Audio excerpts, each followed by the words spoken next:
quando me disseram: estamos na casa do Senhor e por isso nós estamos alegres. Quero glorificar ao Senhor porque nós poderíamos estar em outros lugares, mas aprove o Senhor Deus nos trazer à sua casa de oração nesta noite. Quando a gente lê a Bíblia Sagrada, nitidamente nós percebemos, meus amados irmãos, que Deus dotou o ser humano com capacidades e habilidades que Ele não deu para os outros seres vivos. Está nítido que o ser humano foi a coroa da criação divina. Está muito claro que o ser humano foi criado de uma maneira especial. Por exemplo, o ser humano, ele é capaz de tomar decisões e fazer escolhas por si só. Ele decide coisas para a sua vida, desde as mais simples até as mais complexas. Por exemplo, você e eu escolhemos a roupa para vir hoje à noite, no culto. Coisas simples que a gente faz diariamente. Uma decisão. Não, eu quero ir com essa camisa. Mesmo que alguém diga, não, vá com outra. Mas não, eu quero ir com essa camisa. É uma escolha, uma decisão que você tomou. Coisa simples. O que eu vou comer hoje, qual a mistura que eu vou fazer. Uma coisa simples. Escute. Simples. Mas também o ser humano toma decisões complexas.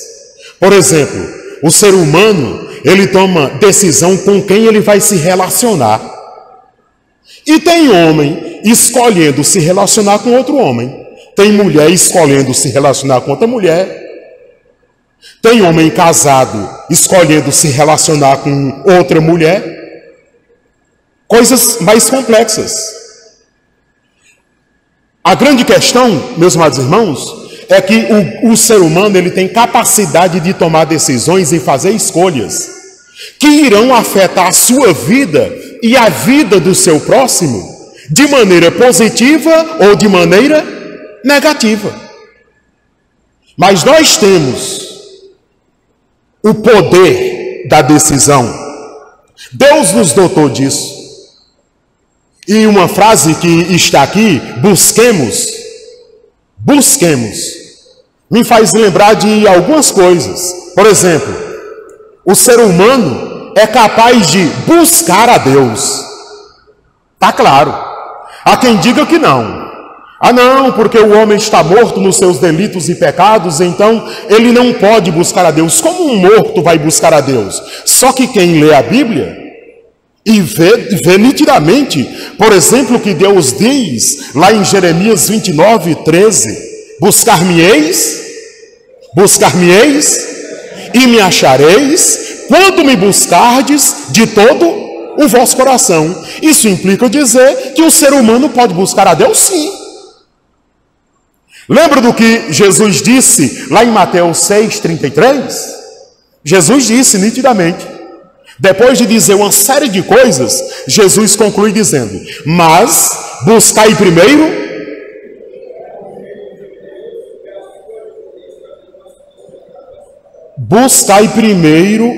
o reino de Deus e a sua justiça, e as demais coisas o serão acrescentadas. Me parece nítido que Deus os capacitou, inclusive, para buscá-lo. Agora, se nós vamos achar ou não a Deus, é outra história. Porque me parece que, para algumas pessoas, Deus não se deixa achar. Mas para uma boa parte das pessoas, Deus se deixa achar sim. Ora, é interessante também, meus amados irmãos, que essa capacidade de buscar a Deus que o ser humano tem, foi o próprio Deus quem deu. Foi o próprio Deus quem deu. Porque foi Deus quem criou o ser humano. Do jeito que Deus nos capacitou para tomar decisões simples e decisões complexas para o nosso dia a dia, Deus também, Ele nos capacitou, possibilitando a cada um de nós buscá-lo. Irmãos, eu me recuso a acreditar que Deus criou o ser humano como um androide, um robozinho, que é controlado por um controle remoto. Eu me recuso a acreditar nisso. Não. Eu me lembro do Gênesis, quando Deus criou o jardim do Éden. Deus disse a Adão e Eva: olha, de todas as árvores vocês podem comer livremente, mas da que está no meio do jardim, dela não comereis. Não foi uma instrução de Deus? Foi ou não foi? Foi. Mas o que o homem e a mulher decidiu? Decidiu fazer o quê? Decidiu desobedecer. Uma decisão própria. Uma decisão própria. E aquela decisão que eles tomaram, teve ou não teve consequências para a vida deles? Teve. Toda e qualquer decisão que a gente toma tem uma consequência para a nossa vida, seja boa ou seja ruim. E a pior catástrofe que um ser humano pode ocorrer na vida de um ser humano é ele recusar a graça de Deus. Quando o ser humano recusa a graça de Deus, o ser humano está dizendo não para Cristo, não para a única possibilidade de ser salvo. E isso implica em consequências eternas. Tem decisões erradas que a gente toma aqui nesse mundo, aqui nessa terra, que elas são corriqueiras, elas são transitórias, passageiras, são consequências momentâneas. Mas tem uma decisão que a gente pode tomar ou não tomar e elas terem consequências eternas, de me render ou não aos pés de Jesus. Apóstolo Paulo está escrevendo à igreja em Éfeso, lá no capítulo 4. E quando o apóstolo Paulo escreve à igreja de Éfeso, ele dá muitas instruções para a igreja em Éfeso. Ele fala sobre a santidade dos crentes que deve opor-se à imoralidade dos não crentes. Paulo, ele fala sobre os pensamentos fúteis que às vezes povoam a nossa mente. Paulo, ele fala da separação de Deus pela dureza do nosso próprio coração. Ele também fala, lá em Efésios 4, da devassidão e da impureza humana. E ele prossegue no capítulo 4 falando do velho homem. E ele diz também do abandono da mentira. E ele fala também do cuidado que nós devemos ter com a raiva, com o ódio. E lá no capítulo 4 também, ele diz para a igreja não dar lugar ao diabo. Está claro, não deis lugar ao diabo. O diabo já atenta, o diabo já inferniza sem dar lugar. Imagine só se der lugar. Aí ele diz lá no capítulo 4, não deis lugar ao diabo. Ele também fala do roubo. Ele diz, não roubem. O que é roubar? É ficar com algo que não é seu. É reter algo, é ficar algo para si que não é seu, que não pertence a você. Isso é roubo. E alguém pensa que roubar é só estourar os caixas eletrônicos do banco. Pensa que roubar é só ir lá com um revólver, uma arma, e apontar para alguém e tomar o relógio, o celular de alguém. Não. Você pode roubar ficando com alguma coisinha que não é sua. Ninguém lhe deu e você ficou. Isso é roubo. Aí ele fala também das palavras torpes. O que são as palavras torpes? São os palavrões. Irmãos, e hoje está uma febre desse negócio das pessoas falarem palavrões e a gente sorrir. Pasmem vocês, já existem até comédia gospel. Os caras fazendo piada com o nome de Deus, com o nome de Jesus, com o nome do Espírito Santo, criticando e zombando da igreja e a gente sorrindo, porque diz que é uma paródia gospel. A gente fica sorrindo com piada indecente, tomando o nome de Deus em vão. E o apóstolo fala sobre isso aqui. Palavras torpes. Ele também fala que a maldade deve ser abandonada. E ele também fala sobre entristecer o Espírito Santo. O que é entristecer o Espírito Santo? É pecar contra Cristo. E aí, quando chega no versículo 32, quem está com a Bíblia aberta? Atos capítulo 4, eu digo Efésios capítulo 4, versículo 32. Olha só o que é que diz aí. É o texto divisa do mês da MCM. Efésios capítulo 4, versículo 32. Diz assim: pelo contrário, sede bondosos e tende compaixão uns aos outros, perdoando uns aos outros, assim como Deus os perdoou em Cristo.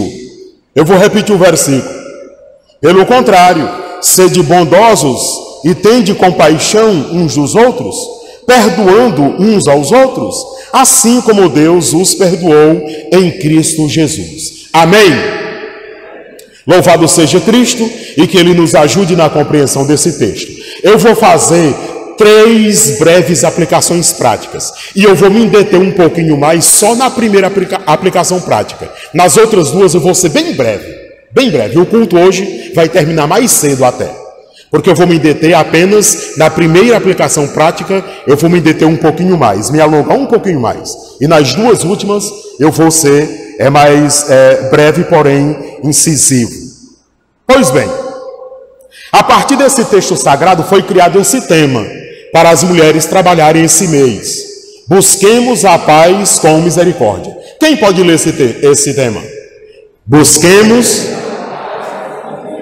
mais uma vez, busquemos a paz. Muito bem. A primeira aplicação prática que eu faço. Eu preciso buscar ser uma boa pessoa. Irmãos, tem uma linha teológica que eu acho ela muito perigosa. A linha teológica diz: ninguém é bom, só Deus é bom. E eu fico preocupado. A Bíblia diz isso, e eu vou mencionar isso aqui agora. Mas escute: Deus olha do céu e não vê ninguém bom. Está escrito o texto. Depois Jesus tem um encontro com um jovem rico. E depois de um diálogo até considerável, Jesus, ele diz ao jovem que o chamou de bom. Jesus disse: bom só Deus. Apenas Deus é bom. Eu entendo que quando Deus olha do céu e não vê nenhum ser humano bom, e esse texto que Jesus diz ao jovem que só existe um que é bom, e é Deus, eu entendo que Jesus está falando sobre a suficiência para salvar-se a si mesmo. Ou seja, ninguém é bom para salvar-se a si mesmo. Ninguém é bom o suficiente para ser salvo por si só. Então, quando a Bíblia diz que não há ninguém bom, eu entendo que a Bíblia está dizendo que não há ninguém bom o suficiente para ser salvo sem Jesus. Não existe nenhum ser humano suficientemente bom para ele salvar-se a si mesmo. O ser humano tem uma tendência natural de se inclinar para o que é certo ou para o que é errado. Para o que é errado, é natural. Mas nós não podemos dizer, meus amados irmãos, que todos os seres humanos da terra agem com maldade. A gente não pode afirmar isso, não. Porque tem gente que age com bondade. Tem gente que é gente de caráter. Tem gente que não é capaz de agredir ninguém, verbalmente, fisicamente. Tem gente boa demais, irmãos. Tem gente fina, gente decente. E um montão dessas pessoas boas, elas não estão frequentando igrejas, não. A índole delas é boa. É bacana, não maltrata ninguém, não anda falando mal da vida de ninguém, não anda praticando mal, o que compra paga. Gente bacana, gente de bem. Agora, o ser humano, muitas vezes, ele procura ser bom por fatores religiosos. Aí tem gente: não, eu sou religioso, eu frequento a igreja batista, a Assembleia de Deus, a católica, seja lá qual for. Não, eu vou procurar ser bom por causa da minha religião. Outras pessoas procuram ser boas para se aparecer.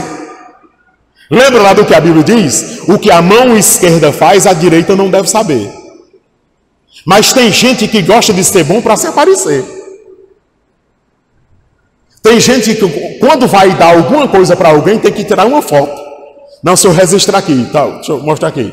Para que todo mundo saiba que eu estou dando esse negócio aqui para você. Então tem gente que procura ser bom para se aparecer. Outros procuram serem bons por causa da religião. Porque afinal de contas, não pega bem eu ser o Marcílio, pastor da igreja batista, e ser uma pessoa má. Não, eu sou pastor, então eu vou procurar ser bonzinho. Aí eu posso procurar ser bom por causa da religião.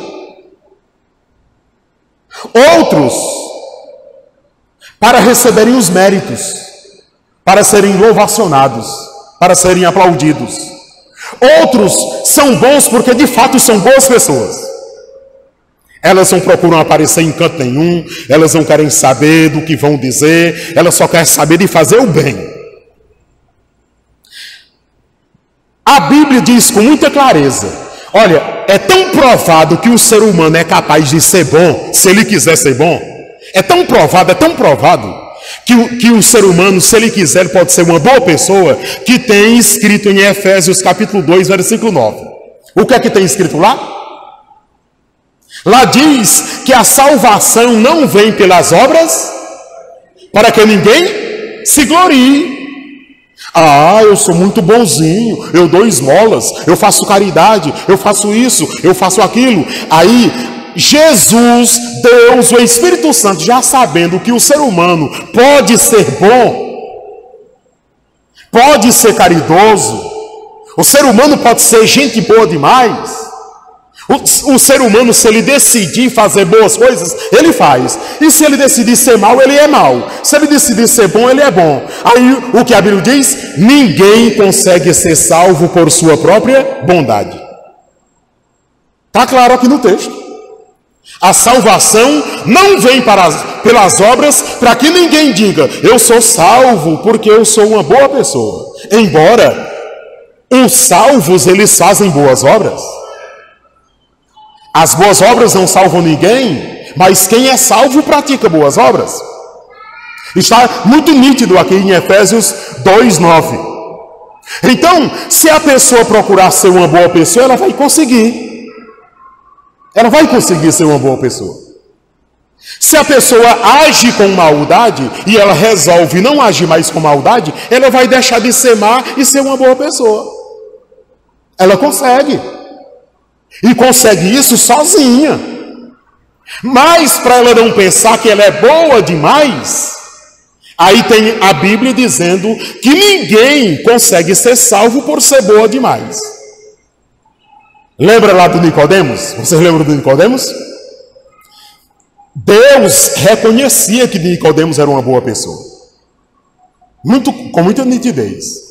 Olha, as suas esmolas têm chegado até o céu e você é uma boa pessoa, etc, etc, etc. Mas afinal das contas, o que Jesus diz para ele? É preciso que você nasça de novo. É preciso que você se renda a Jesus Cristo. Porque a sua bondade não é suficiente para você ser salvo. Existem boas pessoas? Existem. As boas pessoas conseguem morar no céu porque elas são boas? Não. Uma pessoa que é má, ela pode deixar de ser má e tornar uma pessoa boa? Pode. Pode. Se ela decidir isso, ela pode sim. Então, qualquer pessoa, ela pode agir com bondade. Qualquer pessoa, independentemente de religião. A recomendação do texto é clara, meus amados irmãos. O que o texto diz para nós sermos? Sede bondosos. Deus nos manda ser boas pessoas. Escute. Deus nos manda ser boas pessoas. Os profetas nos mandam ser boas pessoas. Os apóstolos nos mandam ser boas pessoas. A Bíblia nos manda ser boas pessoas. Está claro. Sede bondosos. Se a Bíblia nos manda ser bondosos, é algo impossível ou algo possível? É algo possível. É algo possível. Então, por que é que nós gostamos de inventar males para nós mesmos? E sermos maldosos uns com os outros? Quando a Bíblia nos manda ser bondosos. Sede bondosos uns para com os outros. Quem entendeu esse primeiro ponto? Está fechado? Entendido? Todo mundo entendeu? Se nós somos maus, é porque nós queremos ser maus, não é porque a Bíblia nos manda ser maus. Ah, porque não tem uns textos que diz que o ser humano não é bom, mas é para ser salvo. Ninguém é bom o suficiente para ser salvo. Eu espero que vocês tenham entendido a explicação. Segundo lugar, eu preciso ter compaixão das pessoas.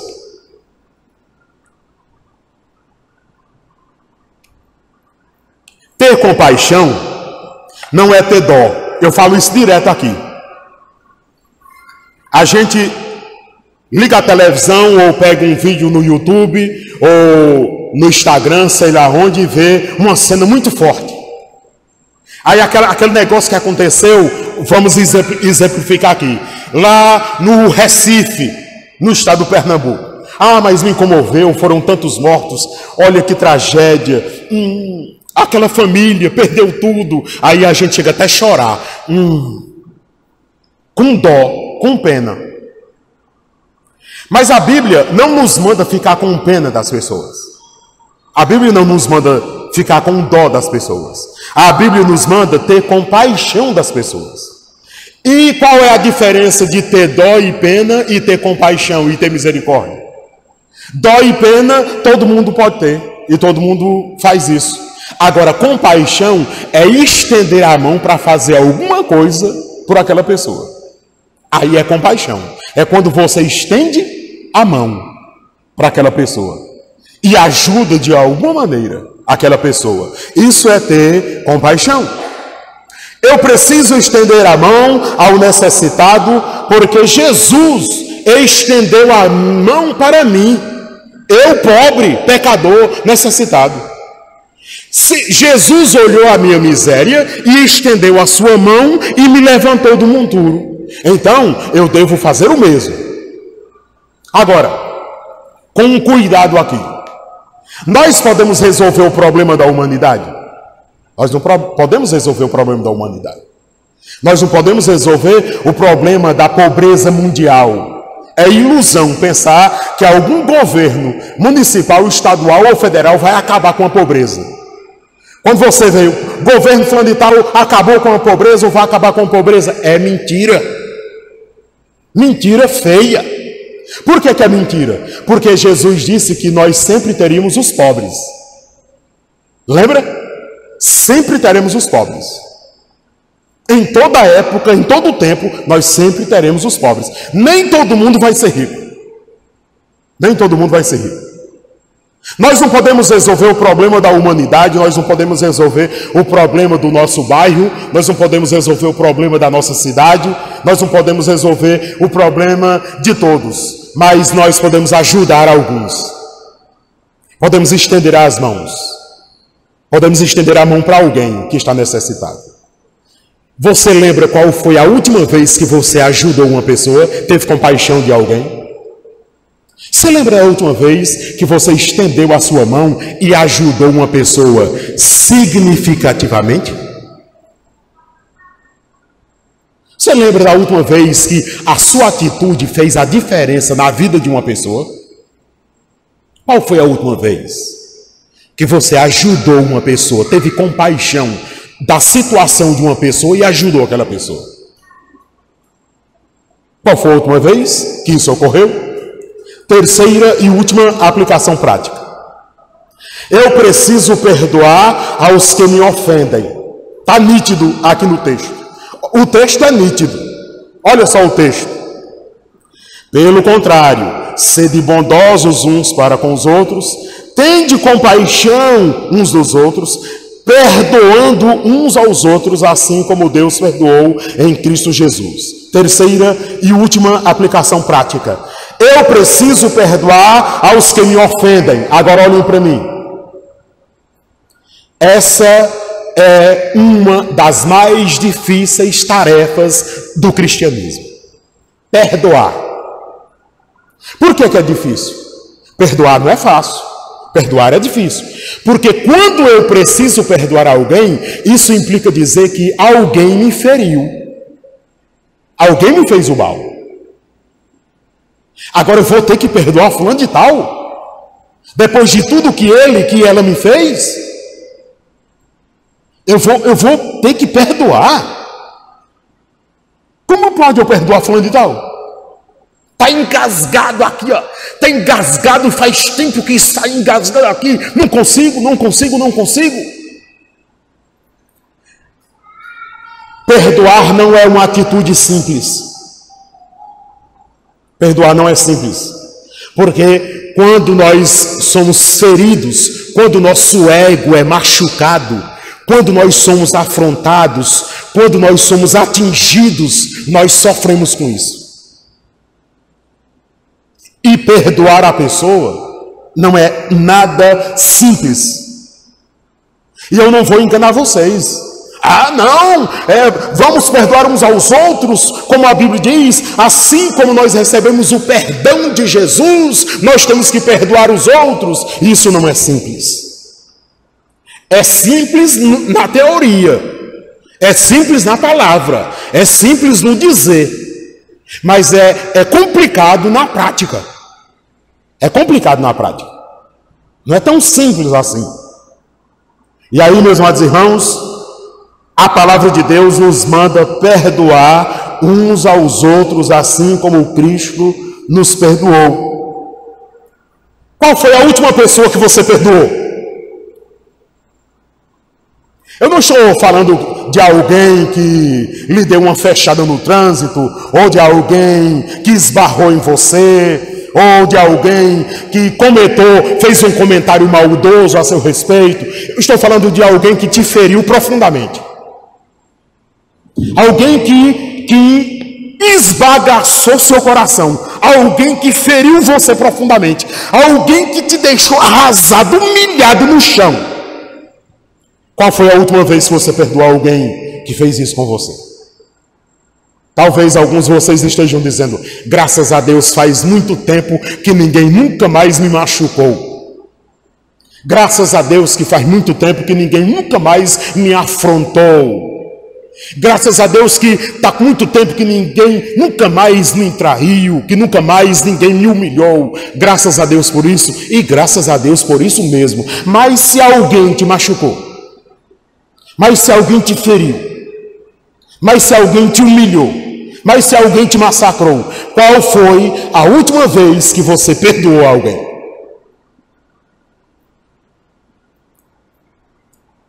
Eu espero, meus amados irmãos, com toda a sinceridade do meu coração, que nós não precisemos nos esforçar para perdoar alguém que nos machucou. Eu torço para que ninguém faça isso comigo ou com você, mas se fizer, nós estamos prontos a perdoar as pessoas que nos ofendem?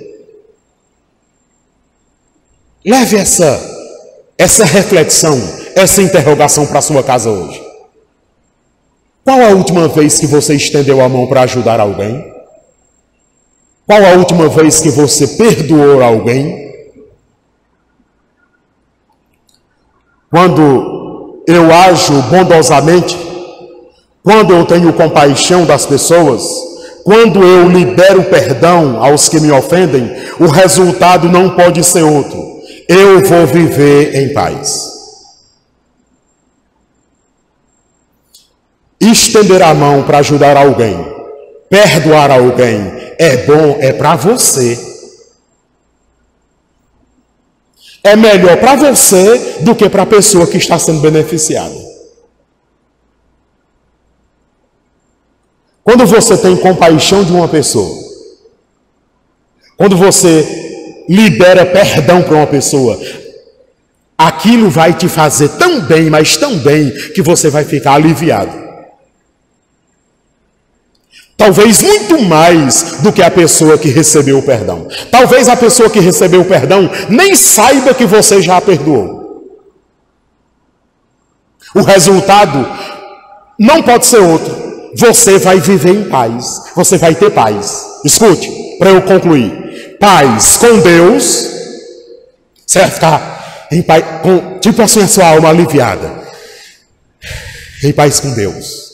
Em paz com você mesmo. Em paz consigo mesmo. Em paz com o próximo. Inclusive com aqueles que te feriram. E aí você vai conseguir ter paz até quando as pessoas quiserem guerra com você. Até quando as pessoas te chamarem para briga, você vai conseguir ter paz.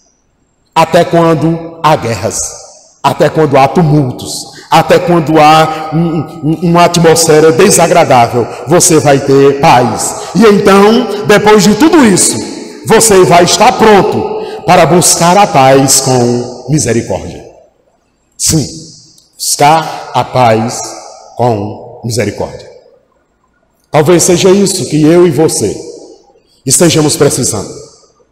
Talvez nós estejamos precisando mais disso do que de uma casa nova, de um carro novo, de uma nova empresa.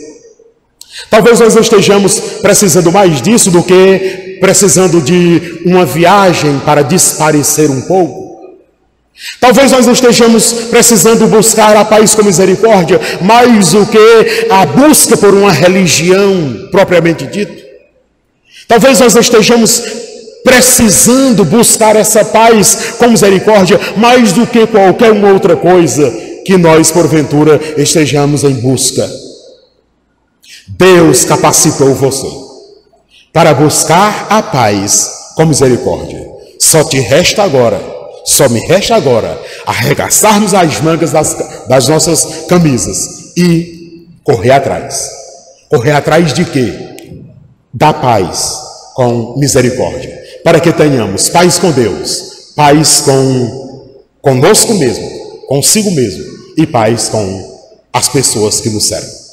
Amém, meus amados irmãos? Então façamos isso. Busquemos ao Senhor, porque Ele se deixa achar. Vamos invocá-lo enquanto nós temos oportunidade. Não o rejeitemos. Não o rejeitemos. Vamos viver, meus amados irmãos, para a glória de Cristo Jesus, o Senhor. E vamos, quando depender de nós, ter paz com todas as pessoas. Como é bom viver em paz. Como é bom viver com tranquilidade interior, que essa ninguém pode tirar. Olha, quando você busca a paz com misericórdia, a tranquilidade interior chega no seu coração, que ninguém é capaz de tirar. Ninguém. O cônjuge não é capaz de tirar, o filho, a filha, o pai, a mãe, o pastor da igreja, o padre, seja lá quem for, ninguém é capaz de tirar essa paz. Somente o Senhor Deus é capaz de nos proporcionar essa paz. Talvez as decisões que você tem tomado durante toda a sua vida embaraçou toda a sua vida. Você perdeu a sua identidade, você não sabe quem você é, o que você é. Tudo por causa das decisões erradas que você tomou. E talvez você esteja nesse inferno astral por causa das decisões erradas que você tomou. Por causa das buscas erradas que você foi atrás. Mas agora você pode voltar tudo isso e jogar tudo isso no chão. E seguir de fato a Jesus Cristo, o Senhor. Amém e amém.